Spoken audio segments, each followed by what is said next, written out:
So when I picked this manga up, I came across a couple different problems. One, I didn't find out about this manga through the bookstore. I found it had a mobile game, and then I picked it up and it had a misprint inside of it.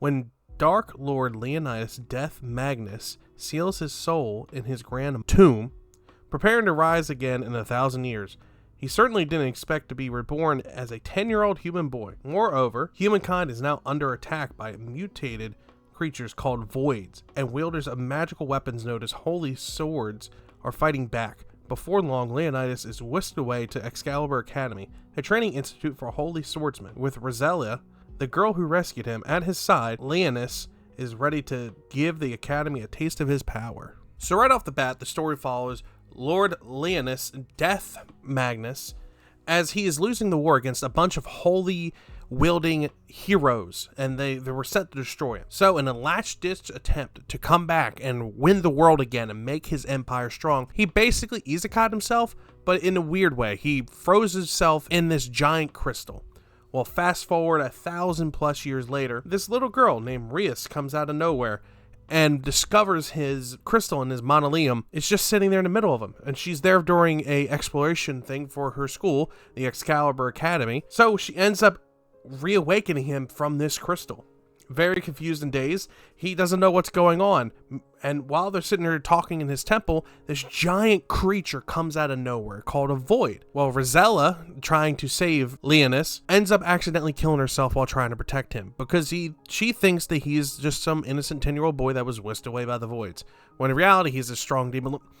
So she ends up dying, and he ends up killing this void like it was nothing. And it was some grand class villain thing that people aren't normally able to handle. Just showcases his strength, essentially. That's what that scene was for. So, as a thank you, Leonidas ended up saying, I need more minions, so why not? He ends up saving her by doing this spell. Fast forward, she wakes up, and he wakes up. They're in the academy, they're recovering, and she's like, well, let me take you around, show you around. So she ends up showing this academy. This is where Leonidas learns that the voids are basically the human race's common enemy. So all of the human race has gotten together to say, hey, we need to destroy this enemy. And that's, what killed her. So after all this, he goes and tries to freshen up. Well, that's when Rhaenys, who thinks he's a 10-year-old boy, joins the shower for him after a very weird, awkward, very steamy scene in the shower, and everyone's naked and falling over each other. That's when it's revealed that Leonidas actually made a pact with the demon to keep her alive. She is actually part of a vampire queen. She has a vampire queen in her, keeping her alive.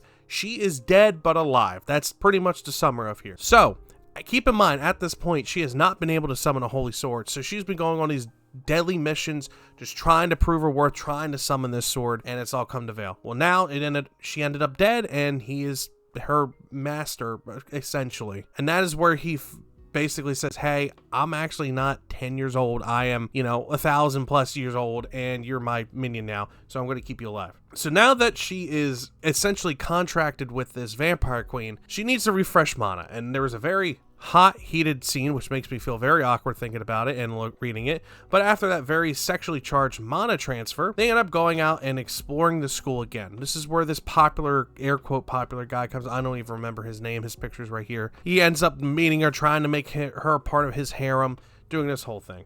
After that very weird scene, they end up going and trying to get Leonidas basically adjusted and evaluated to figure out what role he is. Well, considering he uses this magic that doesn't exist anymore in his current modern age, he's become a support role, and that's where he goes to be. Even though he's in a support role, he can destroy anything that comes in front of him. But he said, I am here to support Rhaenys, who's just doing her own thing.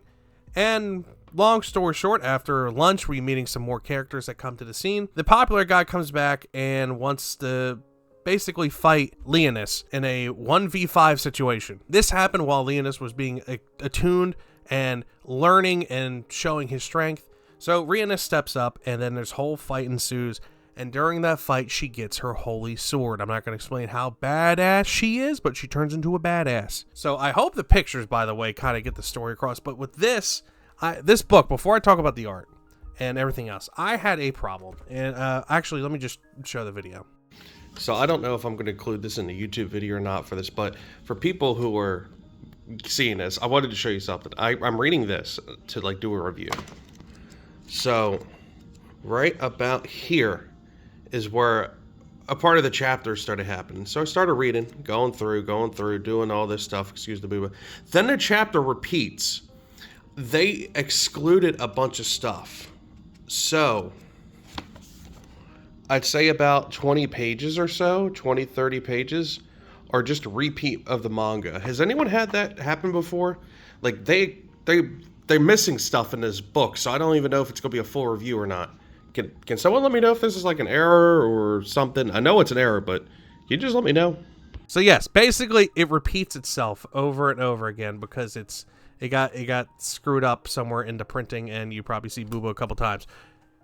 So that was my only thing with this. So I don't know if I'm missing anything in it. I believe everything is there because it came to a nice, fulfilling ending, and it leaves on a cliffhanger, so I believe everything was fine. Now, this manga in this series has a phone game out with G123. They did the Gate phone game when it came over. They brought it over, translated it, and they did Queen's Blade and a bunch of other stuff.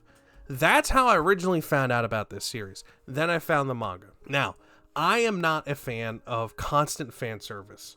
And considering the hot scene with the 16-year-old and the 10-year-old in the shower, and then her having to do a mana transfer with the finger, it's very weird. And then the random panties shots, I get it. Fan service, you got to do it to get people into it. I am not really into the fan service like that. Besides all that, the art is pretty good. I like the different characteristics of the characters. They make them all stand out. Now, yes, a lot of them have big packages, as some would say. There are plenty of different personality types. There are different standouts. They make sure that the main characters have unique items or unique uniforms to that, way of doing things. So, at least they have that going for it.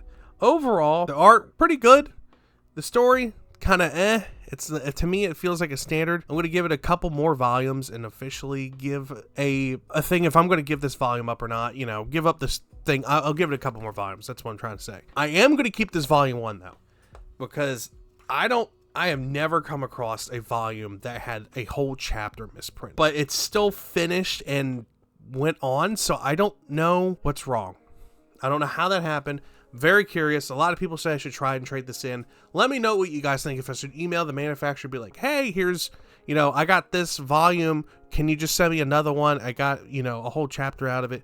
Let me know what you guys think. But overall, I'm going to give the first volume of The Demon Sword Master of the Excalibur Academy about a 6 out of 10. I think I would give it. I'll pick up a couple more volumes, like I said, to keep going into it and see what I can find. But let me know what you guys think.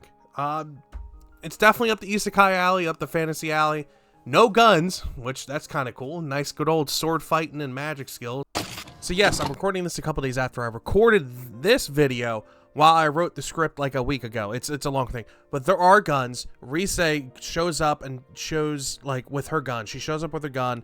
Then on top of that, there's other people that use guns. There's a whole lot of things. I just needed to put that in there. There are guns and swords in this new universe that they're building. And in reference to that chapter that was skipped, apparently during that chapter, Rise and our main character got on a motorcycle with Rise's maid, and they rode into town where you can see this big, nice, giant landscape, which I did show in a video, and I'll probably just show again, and showing how big the academy is and like the infrastructure that's there. It's a whole city. Then there's the academy that's there to protect the city and take care of the void monsters, this whole thing. So it was very important, that chapter, for world building. But besides that, there's not really much to that chapter that was skipped. So anyway, back to that. Like, cool, nice good old sword fighting and magic skills.